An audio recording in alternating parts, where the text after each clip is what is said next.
ब्रह्मा द्वारा कहा गया भगवान सूर्य का नाम स्रोत। ब्रह्मा जी बोले, याज्ञवल्क्य, भगवान सूर्य जिन नामों के स्तवन से प्रसन्न होते हैं मैं उनका वर्णन करता हूं। नित्य, रवि, अर्क, भानु, भास्कर, मतंग, मार्तंड तथा विवस्वान नामों से युक्त भगवान सूर्य को मेरा नमस्कार है।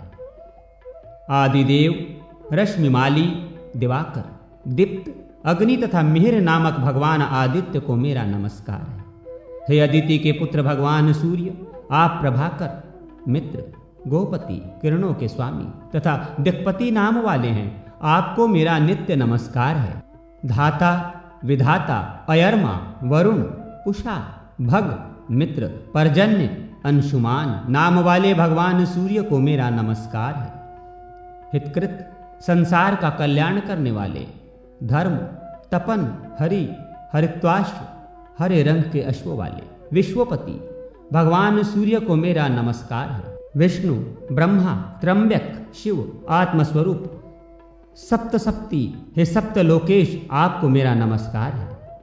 अद्वितीय, एक चक्र रथ, जिनके रथ में एक ही चक्र है, ज्योतिषपति, हे सर्व प्राणभृत, सभी प्राणियों का भरण पोषण करने वाले, आपको मेरा नित्य नमस्कार है। समस्त प्राणी जगत का हित करने वाले, शिव कल्याणकारी, आर्तिहर, दुख विनाशी, पद्म प्रबोध, कमलों को विकसित करने वाले, वेदादि मूर्ति भगवान सूर्य को नमस्कार है। प्रजापतियों के स्वामी महर्षि कश्यप के पुत्र, आपको नमस्कार है। भीमपुत्र तथा पावक नाम वाले तारासुत, आपको नमस्कार है, नमस्कार है, नमस्कार है।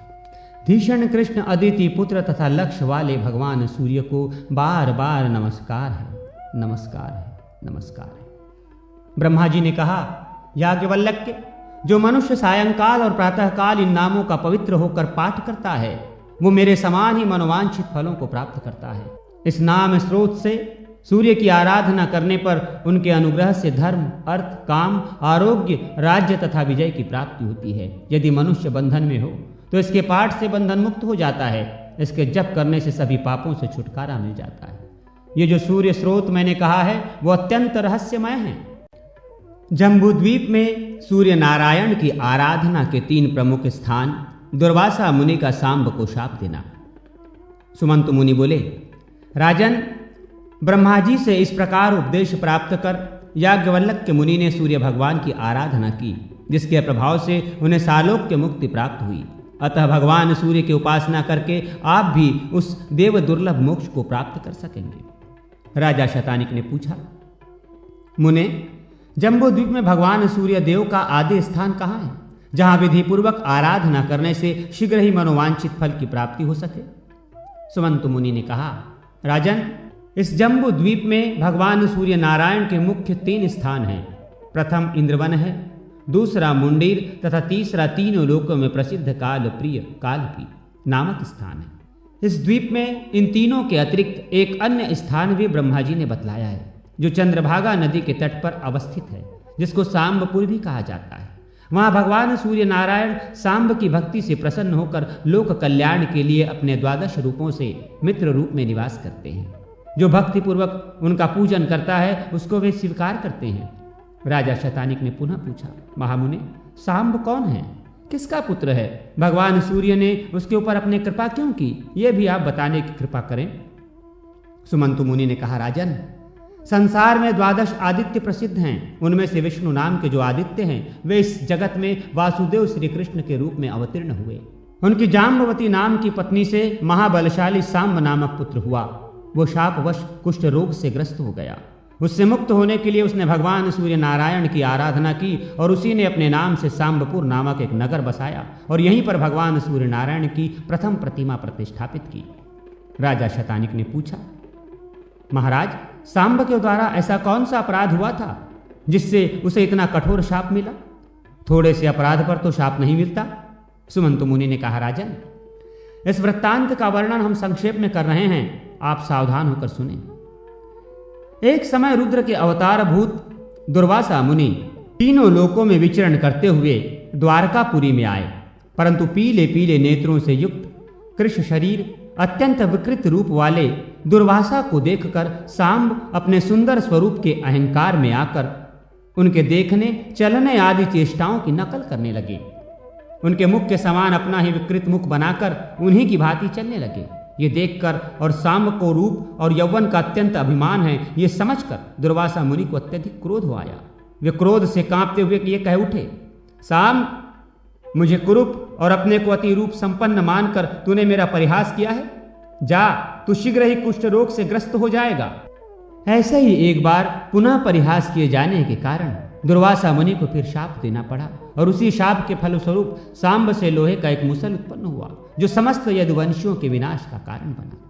अतः देवता, गुरु और ब्राह्मण आदि की अवज्ञा बुद्धिमान पुरुष को कभी नहीं करनी चाहिए। इन लोगों के समक्ष सदैव विनम्र ही बना रहना चाहिए और सदा मधुरवाणी ही बोलनी चाहिए। राजन, ब्रह्मा जी ने भगवान शिव के समक्ष जो 2 श्लोक पढ़े थे, क्या उनको आपने सुना नहीं है? जो धर्मात्मा है तथा जिसने सम्मान एवं क्रोध पर विजय प्राप्त कर ली है, विद्या से युक्त और विनम्र है, दूसरे को संताप नहीं देता, अपने स्त्री से संतुष्ट है तथा पराई स्त्री का परित्याग करने वाला है, ऐसे मनुष्य के लिए संसार में किंचित मात्र भी भय नहीं है। पुरुष को चंद्रमा, जल, चंदन और शीतल छाया वैसा आनंदित नहीं कर पाते जैसा आनंद उसे हितकारी मधुर वाणी सुनने में प्राप्त होता है। राजन, इस प्रकार दुर्वासा मुनि के शाप से सांब को कुष्ठ रोग हुआ था। तदनंतर उसने भगवान सूर्य नारायण की आराधना करके पुनः अपने सुंदर रूप तथा आरोग्य को प्राप्त किया और अपने नाम का सांबपुर नामक एक नगर बसाकर उसमें भगवान सूर्य को प्रतिष्ठापित किया। सूर्य नारायण की 12 मूर्तियों का वर्णन। राजा शतानिक ने कहा, महामुने, सांब के द्वारा चंद्रभागा नदी के तट पर सूर्य नारायण की जो स्थापना की गई है वह स्थान आदिकाल से तो नहीं है, फिर भी आप उस स्थान के महात्मा का इतना कैसे वर्णन कर रहे हैं, इसमें मुझे संदेह है। सुमंतु मुनि बोले, भारत, वहां पर सूर्य नारायण का स्थान तो सनातन काल से है। सांब ने उस स्थान की प्रतिष्ठा तो बाद में की है, उसका हम संक्षेप में वर्णन करते हैं, आप प्रेम पूर्वक उसे सुने। इस स्थान पर परम ब्रह्म स्वरूप जगत स्वामी भगवान सूर्य नारायण ने अपने मित्र रूप में तप किया है। वे ही अव्यक्त परमात्मा भगवान सूर्य सभी देवताओं और प्रजाओं की सृष्टि करके स्वयं 12 रूप धारण कर अदिति के गर्भ से उत्पन्न हुए।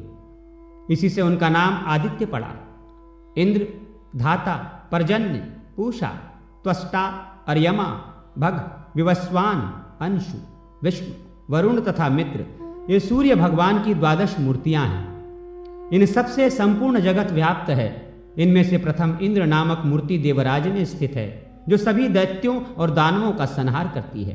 दूसरी धाता नामक मूर्ति प्रजापति में स्थित होकर सृष्टि की रचना करती है।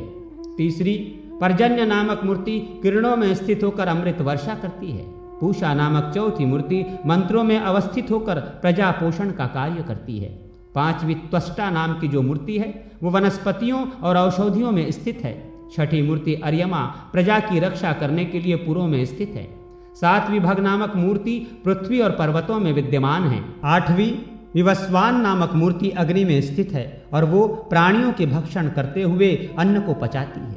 9वीं अंशु नामक मूर्ति चंद्रमा में अवस्थित है जो जगत को आप्यायित करती है। 10वीं विष्णु नामक मूर्ति दैत्यों का नाश करने के लिए सदैव अवतार धारण करती है। 11वीं वरुण नाम की मूर्ति समस्त जगत की जीवनदायिनी है और समुद्र में उसका निवास है, इसलिए समुद्र को वरुणालय भी कहा जाता है। 12वीं मित्र नामक मूर्ति जगत का कल्याण करने के लिए चंद्रभागा नदी के तट पर विराजमान है। यहाँ सूर्य नारायण ने मात्र वायु पान करके तप किया है और मित्र रूप से यहाँ पर अवस्थित हैं, इसलिए इस स्थान को मित्रपद, मित्रवन भी कहते हैं। ये अपनी कृपामय दृष्टि से संसार पर अनुग्रह करते हुए भक्तों को भांति भांति के वर देकर संतुष्ट करते रहते हैं। यह स्थान पुण्यप्रद है। महाबाहो, यहीं पर अमित तेजस्वी सांब ने सूर्य भगवान की आराधना करके मनोवांछित फल प्राप्त किया है। उनकी प्रसन्नता और आदेश से सांब ने यहाँ भगवान सूर्य को प्रतिष्ठापित किया। जो पुरुष भक्ति पूर्वक सूर्य नारायण को प्रणाम करता है और श्रद्धा भक्ति से उनकी आराधना करता है वो संपूर्ण पापों से मुक्त होकर सूर्य लोक में निवास करता है। देवर्षि नारद द्वारा सूर्य के विराट रूप तथा उनके प्रभाव का वर्णन। सुमंतु जी बोले, राजन, भयंकर कुष्ठ रोग का शाप प्राप्त कर दुखित हो सांब ने अपने पिता भगवान श्री कृष्ण से पूछा, तात, मेरा यह कष्ट कैसे दूर होगा? कृपा कर इसका उपाय आप बताएं। भगवान श्री कृष्ण ने कहा, वत्स, तुम भगवान सूर्य की आराधना करो, उससे तुम्हारा यह कुष्ठ रोग दूर हो जाएगा। तुम देवर्षि नारद द्वारा सूर्य नारायण के आराधना विधान की शिक्षा प्राप्त करो। वे प्रसन्न होकर तुम्हें विस्तार से उनकी आराधना का विधान बतलाएंगे। एक दिन नारद जी द्वारकापुरी में भगवान श्री कृष्ण का दर्शन करने के लिए आए। उसी समय सांब ने अत्यंत विनम्र भाव से जाकर उन्हें प्रणाम किया और हाथ जोड़कर प्रार्थना की, महामुने, मैं आपकी शरण में हूं। आप मेरे ऊपर कृपा कर कोई ऐसा उपाय बताएं जिससे मेरा शरीर कुष्ठ रोगों से दूर हो सके और मेरा कष्ट दूर हो जाए। नारद जी ने कहा, सांब, सभी देव जिनके स्तुति करते हैं उन्हीं का तुम भी पूजन करो, उन्हीं की कृपा से तुम रोग से मुक्त हो जाओगे। सांब ने कहा, महाराज, देवगण किसका पूजन और स्तवन करते हैं, आप ही उसे बताएं जिससे मैं उनके शरण में जा सकूं। यह शापाग्नि मुझे दग्ध कर रही है। ऐसा कौन देवता है जो कृपा करके मुझे इस विपत्ति से मुक्त करा सकेगा? नारद जी ने कहा, पुत्र, समस्त देवताओं के पूज्य, नमस्कार करने योग्य और निरंतर स्तुत्य भगवान सूर्य नारायण ही हैं। तुम उनके प्रभाव को सुनो। किसी समय समस्त लोकों में विचरण करता हुआ मैं सूर्यलोक में पहुंचा। वहां मैंने देखा कि देवता, गंधर्व, नाग, यक्ष, राक्षस और अप्सराएं सूर्य नारायण की सेवा में लगे हुए हैं। गंधर्व गीत गा रहे हैं और अप्सराएं नृत्य कर रही हैं। राक्षस, यक्ष तथा नाग शस्त्र धारण करके उनकी रक्षा के लिए खड़े हैं। ऋग्वेद, यजुर्वेद और सामवेद मूर्तिमान स्वरूप धारण कर स्वयं स्तुति कर रहे हैं और ऋषिगण भी वेदों की ऋचाओं से उनका स्तवन कर रहे हैं। मूर्ति रूप में प्रायः मध्याह्न और सायंकाल की तीनों सुंदर रूप वाली संध्याएं हाथ में वज्र तथा बाण लिए हुए सूर्य नारायण के चारों ओर स्थित है। प्रातः काल रक्तवर्ण की है, मध्याह्न संध्या चंद्रमा के समान श्वेत वर्ण की एवं सायं संध्या मंगल के समान वर्ण वाली है। आदित्य, वसु, रुद्र, मरुत तथा अश्विनी कुमार आदि सभी देवगण तीनों संध्याओं में उन भगवान सूर्य का पूजन करते हैं। इंद्र सदैव वहां खड़े होकर भगवान सूर्य की जय जयकार करते रहते हैं। गरुड़ का ज्येष्ठ भ्राता अरुण उनका सारथी है। वो काल के अवयवों से निर्मित उनके रथ का संचालक है। हरे वर्ण के छंद रूप 7 अश्व उनके रथ में जुटे हुए हैं। राज्ञी तथा निक्षुभा नाम की 2 पत्नियां उनके दोनों ओर बैठी हुई हैं। सभी देवता हाथ जोड़कर चारों ओर खड़े हैं। पिंगल, लेखक, दंडनायक आदि गण तथा कलमाश नामक 2 पक्षी द्वारपाल के रूप में उनकी सेवा में लगे हुए हैं। दिंडी उनके सामने तथा ब्रह्मा आदि सभी देवता उनके स्तुति कर रहे हैं। भगवान सूर्य नारायण का ऐसा प्रभाव देखकर मैंने सोचा कि यही देव है जो समस्त देवताओं के पूज्य है। सांब, तुम उन्हीं की शरण में जाओ। सांब ने पूछा, महाराज, मैं भली भांति ये जानना चाहता हूं कि सूर्य नारायण सरोगत कैसे हैं। उनकी कितनी रश्मियां हैं, कितनी मूर्तियां हैं। राज्ञी तथा निक्षुभा नाम की ये दोनों भार्याएं कौन हैं? पिंगल, लेखक और दंडनायक वहां क्या कार्य करते हैं? कलमाश पक्षी कौन है? उनके आगे स्थित रहने वाले दिंडी कौन हैं? और वे कौन कौन देवता है जो उनके चतुर्दिक खड़े रहते हैं? आप इन सब का तत्वतः अच्छी तरह से वर्णन करें, जिससे मैं भी सूर्य नारायण के प्रभाव को जानकर उनकी शरण में जा सकूं। नारद जी ने कहा, सांब, अब मैं सूर्य नारायण के महात्म्य का वर्णन कर रहा हूं, तुम उसे प्रेम पूर्वक सुनो। विवस्वान देव अव्यक्त कारण, नित्य, सत्य एवं असत स्वरूप हैं। 2 तत्व चिंतक पुरुष हैं। वे उनको प्रधान और प्रकृति कहा करते हैं। वे गंध, वर्ण तथा रस से हीन एवं शब्द और स्पर्श से रहित हैं। वे जगत की योनि हैं तथा सनातन परम ब्रह्म हैं। वे सभी प्राणियों के नियंता हैं। वे अनादि, अनंत, अज, सूक्ष्म, त्रिगुण, निराकार तथा अविज्ञेय हैं। उन्हें परम पुरुष कहा जाता है। उन्हीं परमात्मा भगवान सूर्य से ये सब जगत परिव्याप्त है। उन परमेश्वर की प्रतिमा ज्ञान एवं वैराग्य लक्षणों वाली है। उनकी बुद्धि धर्म एवं ऐश्वर्य को प्रदान करने वाली ब्राह्मी बुद्धि कही जाती है। उन अव्यक्त की जो भी इच्छा होती है वही सब उत्पन्न होता है। वे ही सृष्टि के समय चतुर्मुख ब्रह्मा बन जाते हैं और प्रलय के समय कालरूप हो जाते हैं। पालन के समय वे ही पुरुष विष्णु रूप ग्रहण कर लेते हैं। स्वयंभू पुरुष की ये तीनों अवस्थाएं उनके 3 गुणों के अनुसार है। वे आदि देव होने के कारण आदित्य तथा अजात होने के कारण अज कहे गए हैं। देवताओं में महान होने से वे महादेव कहे गए हैं। समस्त लोकों के ईश होने तथा अधीश होने के कारण वे ईश्वर कहे गए हैं।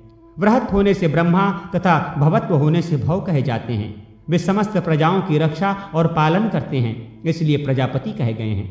पूर्व में शयन करने से पुरुष, उत्तपाद न होने और अपूर्व होने से स्वयंभू नाम से प्रसिद्ध हैं। हरियांड में रहने के कारण ये हिरण्यगर्भ कहे जाते हैं। ये दिशाओं के स्वामी, ग्रहों के ईश, देवताओं के भी देवता होने से देवदेव तथा दिवाकर भी कहे जाते हैं। तत्वदृष्टा, ऋषियों ने आपको नार कहा है। ये अप इनका आश्रय है, इसलिए आप नारायण कहे गए हैं। और ये शीघ्रतावाचक शब्द है। आप ही समुद्र रूप धारण करने पर फिर उसमें शीघ्रता नहीं रहती, इसी के कारण उसे नार कहते हैं। प्रलय काल में सभी स्थावर जंगम नष्ट हो जाते हैं। जब संपूर्ण जगत समुद्र के समान एकाकार हो जाता है, तब वे पुरुष नारायण रूप धारण करके उस समुद्र में शयन करते हैं। वे पुरुष वेदों में सहस्त्रों सिरों, सहस्त्रों भुजाओं, सहस्त्रों नेत्रों तथा सहस्त्रों चरणों वाले कहे गए हैं। वे ही देवताओं में प्रथम देवता तथा जगत की रक्षा करने वाले हैं। नारद जी ने पुनः कहा, साम, सहस्त्र युग के समान अपनी रात्रि बिताकर प्रभात होते ही उन पुरुष ने जब सृष्टि रचने की इच्छा की, तब उन्होंने देखा कि संपूर्ण पृथ्वी जल में डूबी हुई है। तदनंतर उन्होंने वराह रूप धारण करके महासागर के जल में निमग्न पृथ्वी का उद्धार किया। उस समय उनका वेदमय शरीर कंपित हो उठा और रोमों में स्थित महर्षिगण उनकी स्तुति करने लगे। पुनः ब्रह्मा का रूप धारण करके वे सृष्टि की रचना करने लगे।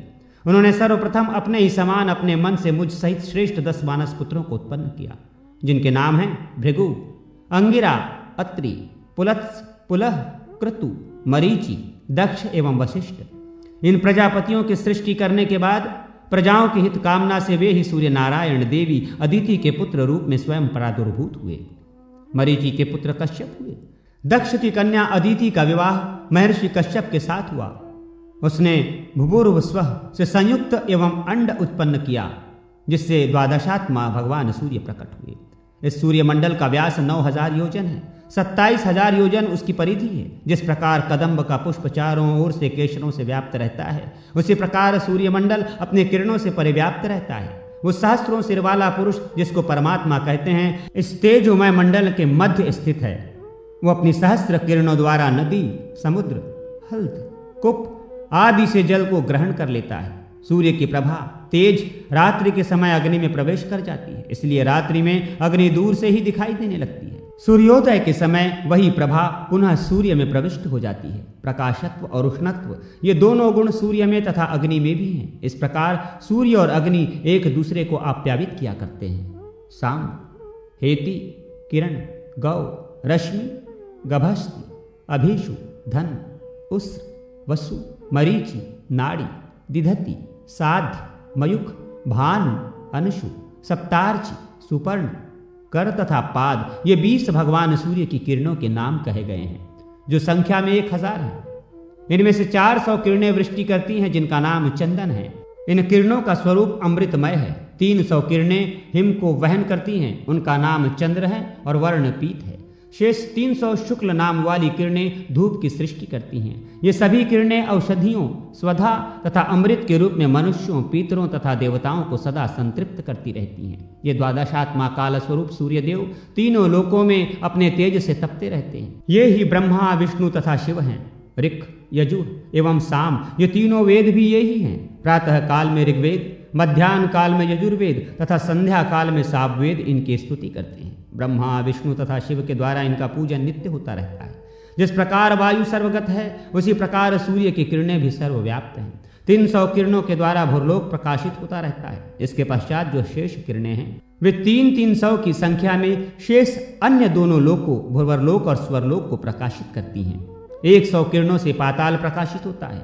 ये नक्षत्र, ग्रह तथा चंद्रमादि ग्रहों के अधिष्ठान हैं। चंद्रमा, ग्रह, नक्षत्र तथा तारा गणों में सूर्य नारायण का ही प्रकाश है। इनकी 1,000 किरणों में ग्रह संज्ञक 7 किरणें मुख्य हैं, जिनमें सुषुम्ना, हरिकेश, विश्वकर्मा, सूर्य, रश्मि, विष्णु और सर्वबंधु कहा जाता है। संपूर्ण जगत के मूल भगवान आदित्य ही हैं। इंद्र आदि देवता इन्हीं से उत्पन्न हुए हैं। देवताओं तथा जगत का संपूर्ण तेज इन्हीं का है। अग्नि में दी गई आहुति सूर्य नारायण को ही प्राप्त होती है, इसलिए आदित्य से ही वृष्टि उत्पन्न होती है। वृष्टि से अन्न उत्पन्न होता है तथा अन्न से प्रजा का पालन होता है।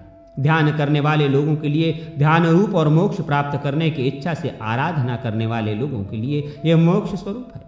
क्षण, मुहूर्त, दिन, पक्ष, मास, ऋतु, अयन, संवत्सर तथा युग की कल्पना सूर्य नारायण के बिना संभव नहीं है। काल नियम के बिना अग्निहोत्रादि कर्म नहीं हो सकते। ऋतु विभाग के बिना पुष्प, फल तथा मूल की उत्पत्ति संभव नहीं है। उनके न रहने से तो जगत के संपूर्ण व्यवहार ही नष्ट हो जाते हैं। सूर्य नारायण के सामान्य 12 नाम इस प्रकार के हैं: आदित्य, सविता, सूर्य, मिहिर, अर्क, प्रतापन, मार्तंड, भास्कर, भानु, चित्रभानु, दिवाकर और रवि। विष्णु, धाता, भग, पुषा, मित्र, इंद्र, वरुण, अर्यमा, विवस्वान, अंशुमान, त्रष्टा तथा पर्जन्य, ये 12 आदित्य हैं। चैत्रादि 12 महीनों में ये 12 आदित्य उदित रहते हैं। चैत्र में विष्णु, वैशाख में अर्यमा, ज्येष्ठ में विवस्वान, आषाढ़ में अंशुमान, श्रावण में पर्जन्य, भाद्रपद में वरुण, आश्विन में इंद्र, कार्तिक में धाता, मार्गशीर्ष में मित्र, पौष में पुषा, माघ में भग तथा फाल्गुन में त्वष्टा नाम के आदित्य तपते हैं। उत्तरायण में सूर्य किरणें वृद्धि को प्राप्त करती हैं और दक्षिणायन में वो किरण वृद्धि घटने लगती है। इस प्रकार सूर्य किरणें लोकोपकार में प्रवृत्त रहती हैं। जैसे स्फटिक में विभिन्न रंगों के प्रविष्ट होने से वो अनेक वर्ण का दिखाई देता है, जैसे एक ही मेघ आकाश में अनेक रूपों का हो जाता है, तथा गुण विशेष में जैसे आकाश से गिरा हुआ जल भूमि के रस वैशिष्ट से अनेक स्वाद और गुण वाला हो जाता है। जिस प्रकार एक ही अग्नि ईंधन भेद के कारण अनेक रूपों में विभक्त हो जाती है, जैसे वायु पदार्थों के संयोग से सुगंधित और दुर्गंध युक्त हो जाती है, जैसे ग्रहाग्नि के भी अनेक नाम हो जाते हैं, उसी प्रकार एक सूर्य नारायण ही ब्रह्मा, विष्णु तथा शिव आदि अनेक रूप धारण करते हैं। इसलिए इनकी ही भक्ति करनी चाहिए। इस प्रकार जो सूर्य नारायण को जानता है वो रोग तथा पापों से शीघ्र ही मुक्त हो जाता है। पापी पुरुष की सूर्य नारायण के प्रति भक्ति नहीं होती। इसलिए शाम तुम सूर्य नारायण की आराधना करो, जिससे तुम इस भयंकर व्याधि से मुक्त होकर सभी कामनाओं को प्राप्त कर लोगे। भगवान सूर्य का परिवार। सुमंत मुनि बोले, राजन, सांब ने नारद जी से पुनः कहा, महामुने, आपने भगवान सूर्य नारायण के अत्यंत आनंदप्रद महात्म्य का वर्णन किया, जिससे मेरे हृदय में उनके प्रति दृढ़ भक्ति उत्पन्न हो गई। अब आप भगवान सूर्य नारायण की पत्नी महाभागा राज्ञी एवं निक्षुभा तथा डिंडी और पिंगल आदि के विषय में बताएं। नारद जी ने कहा, सांब, भगवान सूर्य नारायण की राज्ञी और निक्षुभा नाम की 2 पत्नियां हैं। इनमें से राज्ञी को धौ अर्थात स्वर्ग और निक्षुभा को पृथ्वी भी कहा जाता है। पौष शुक्ल सप्तमी तिथि को धौ के साथ और माघ कृष्ण पक्ष की सप्तमी तिथि को निक्षुभा पृथ्वी के साथ सूर्य नारायण का संयोग होता है, जिससे राज्ञी धौ से जल तथा निक्षुभा पृथ्वी से तीनों लोगों के कल्याण के लिए अनेक प्रकार की सस्य संपत्तियां उत्पन्न होती है। सस्य अन्न को देखकर अत्यंत प्रसन्नता से ब्राह्मण हवन करते हैं। स्वाहाकार तथा स्वधाकार से देवताओं और पितरों की तृप्ति होती है। जिस प्रकार राज्ञी अपने 2 रूपों में हुई और ये जिनकी पुत्री हैं तथा इनकी जो संतानें हुई उनका हम वर्णन करते हैं, इसे आप सुने। सांब, ब्रह्मा के पुत्र मरीचि, मरीचि के कश्यप, कश्यप से हिरण्यकशिपु, हिरण्यकशिपु से प्रहलाद, प्रहलाद से विरोचन नाम का पुत्र हुआ। विरोचन की बहन का विवाह विश्वकर्मा के साथ हुआ, जिससे संज्ञा नाम की एक कन्या उत्पन्न हुई। मरीचि की सुरूपा नाम की कन्या का विवाह अंगिरा ऋषि से हुआ, जिससे बृहस्पति उत्पन्न हुए। बृहस्पति की ब्रह्मवादिनी बहन ने 8वें प्रभास नामक वसु से पानी ग्रहण किया, जिसका पुत्र विश्वकर्मा समस्त शिल्पों को जानने वाला हुआ। इन्हीं का नाम त्वष्टा भी है, जो देवताओं के बढ़ई हुए। इन्हीं की कन्या संज्ञा को राज्ञी कहा जाता है। इन्हीं को द्यौ, त्वाष्ट्री, प्रभा तथा सुरेणु भी कहते हैं। इन्हीं संज्ञा की छाया का नाम निक्षुभा है। सूर्य भगवान की संज्ञा नामक भार्या बड़ी ही रूपवती और पतिव्रता थी, किंतु भगवान सूर्य नारायण मानव रूप में उसके समीप नहीं जाते थे और अत्यधिक तेज से परिव्याप्त होने के कारण सूर्य नारायण का वो स्वरूप सुंदर मालूम नहीं होता था। अतः वो संज्ञा को भी अच्छा नहीं लगता था। संज्ञा से 3 संतानें उत्पन्न हुई, किंतु सूर्य नारायण के तेज से व्याकुल होकर वो अपने पिता के घर चली गई और हजारों वर्ष तक वहां रही। जब पिता ने संज्ञा से पति के घर जाने के लिए अनेक बार कहा, तब वो उत्तर कुरु देश को चली गई। वहां वो अश्विनी का रूप धारण करके तृण आदि चरती हुई समय बिताने लगी। सूर्य भगवान के समीप संज्ञा के रूप में उनकी छाया निवास करती थी। सूर्य उसे संज्ञा ही समझते थे। इससे 2 पुत्र हुए और एक कन्या हुई, श्रुतश्रवा तथा श्रुतकर्मा। ये 2 पुत्र और अत्यंत सुंदर तप्ती नाम की कन्या छाया की संतानें हैं। श्रुतश्रवा तो सावर्णी मनु के नाम से प्रसिद्ध होगा और श्रुतकर्मा ने शनैश्वर नाम से प्रसिद्धि प्राप्त की।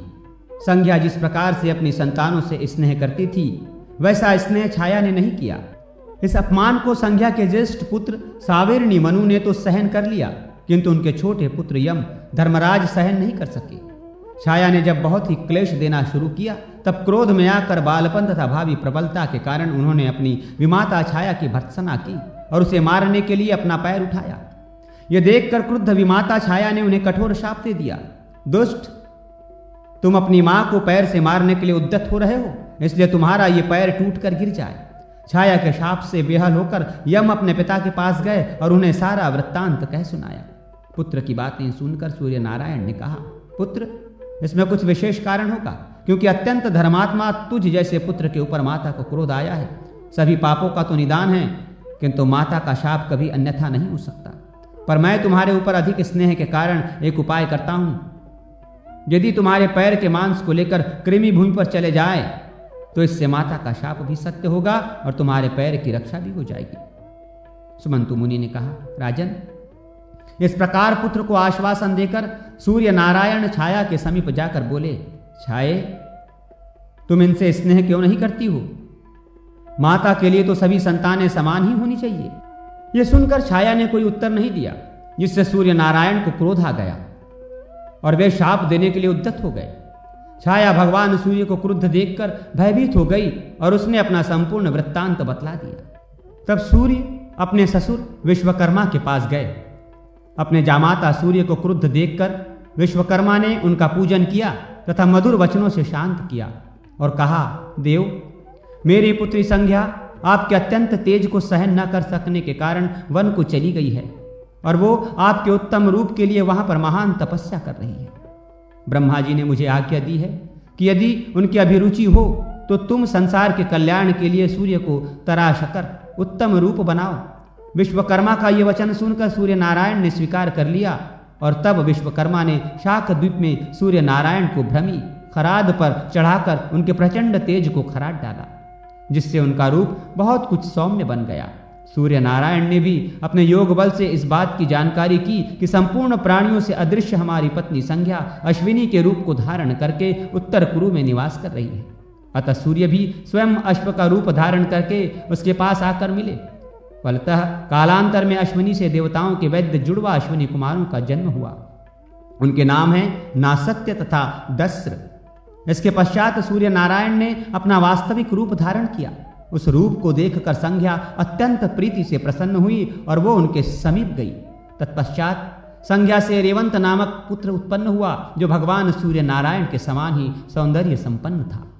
इस प्रकार सावर्णी मनु, यम, यमुना, शनि, तपति, 2 अश्विनी कुमार, वैवस्व मनु और रेवंत, ये सब सूर्य नारायण की संतानें हुई। यम की भगिनी यमी यमुना नदी बनकर प्रभावित हुई।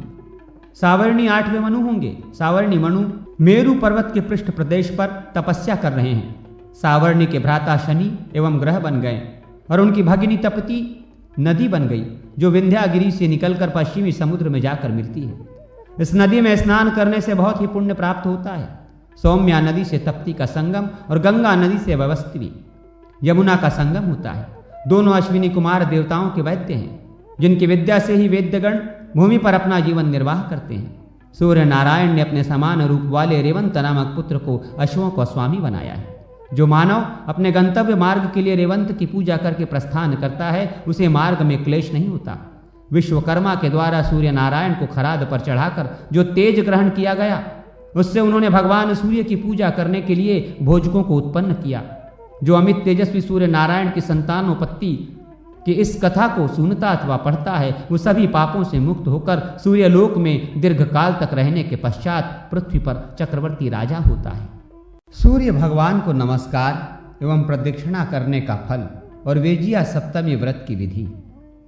देवर्षि नारद ने कहा, साम, अब मैं आपको भगवान सूर्य नारायण के पूजन, उनके निमित्त दिए गए दान तथा उनको किए गए प्रणाम एवं प्रदक्षिणा के फल के विषय में दिंडी और ब्रह्मा जी का संवाद सुना रहा हूं, आप ध्यान से सुने। ब्रह्मा जी बोले, दिंडिन, सूर्य भगवान का पूजन, उनके स्तुति, जप, प्रदक्षिणा तथा उपवास आदि करने से अभिष्ट फल की प्राप्ति होती है। सूर्य नारायण को नम्र होकर प्रणाम करने के लिए भूमि पर जैसे ही सिर का स्पर्श होता है वैसे ही तत्काल सभी पातक नष्ट हो जाते हैं। जो मनुष्य भक्ति पूर्वक सूर्य नारायण की प्रदक्षिणा करता है उसे सप्तदीपा वसुमती की प्रदक्षिणा का फल प्राप्त हो जाता है और वो समस्त रोगों से मुक्त होकर अंत समय में सूर्य लोक को प्राप्त करता है।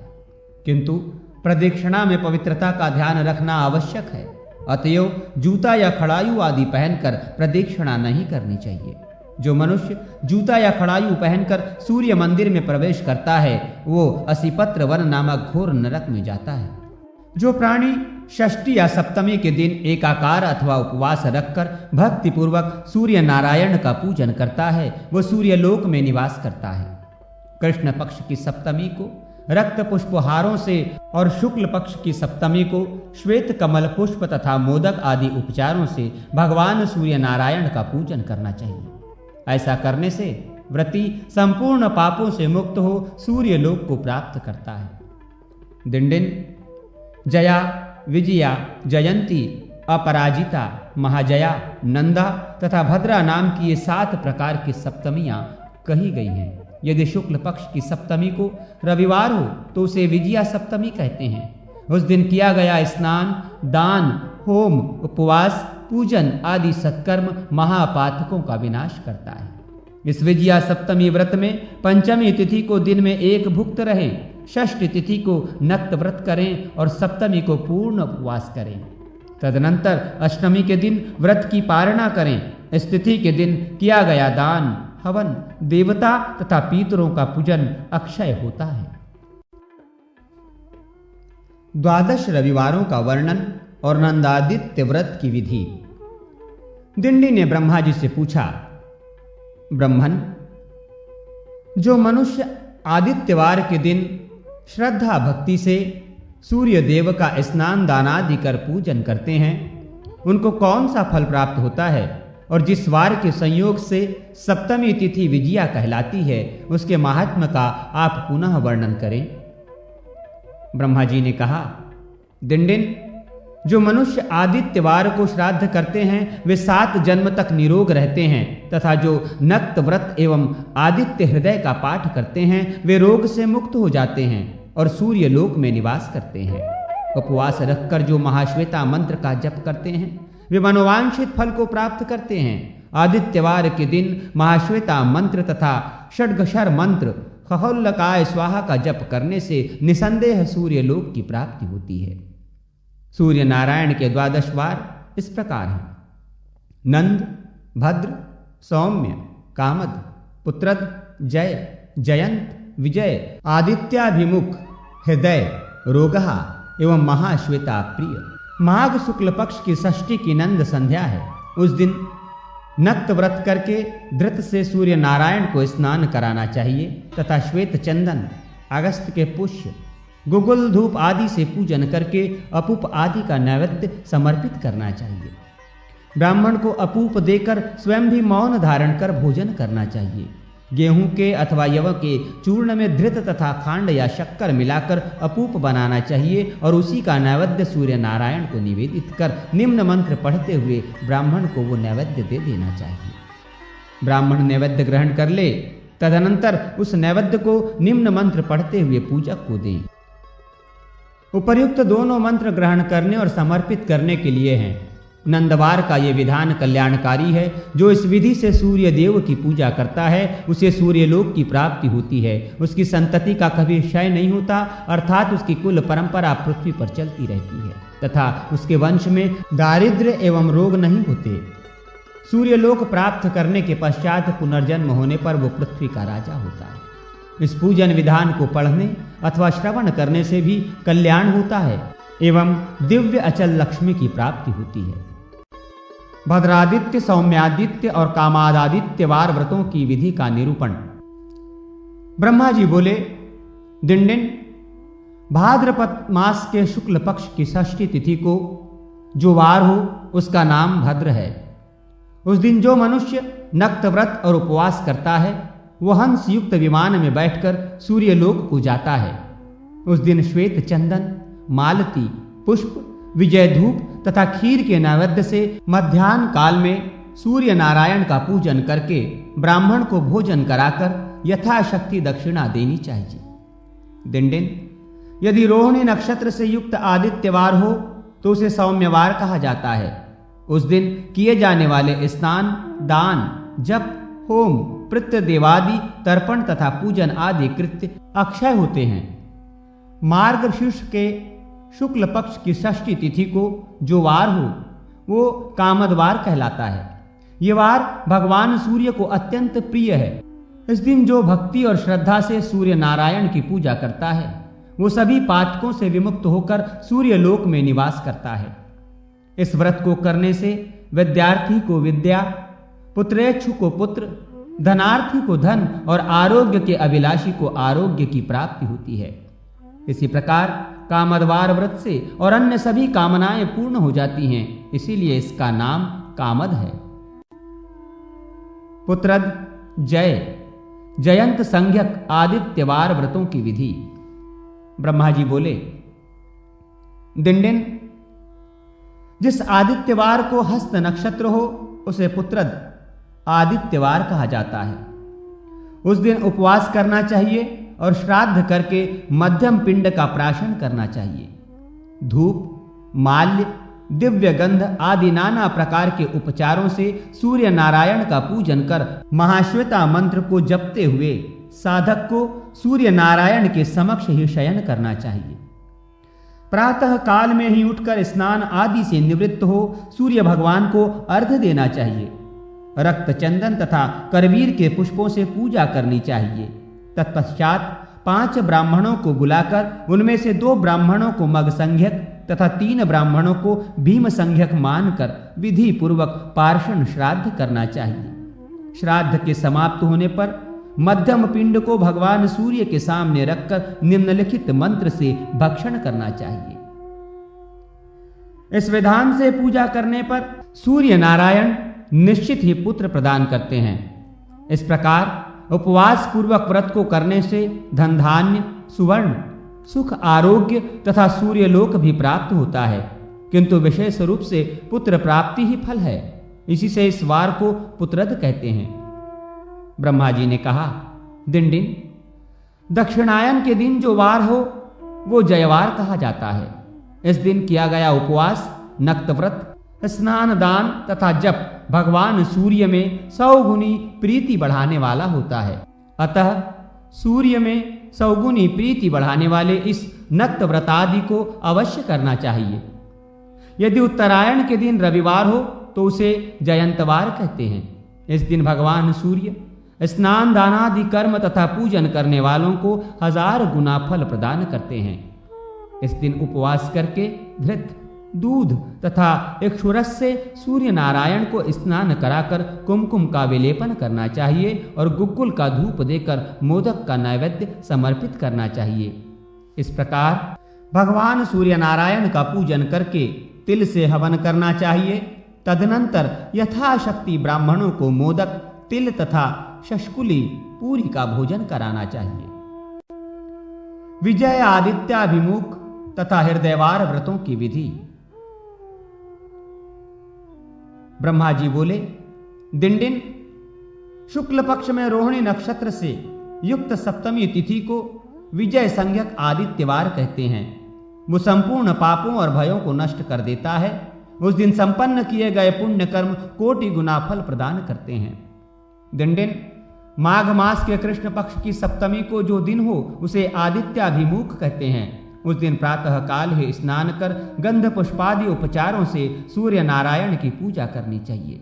तदनंतर रक्त चंदन के काष्ठ से बने हुए स्तंभ का आश्रय लेकर सूर्य देव की ओर मुख करके महाश्वेता मंत्र जपते हुए सायंकाल तक खड़ा रहना चाहिए।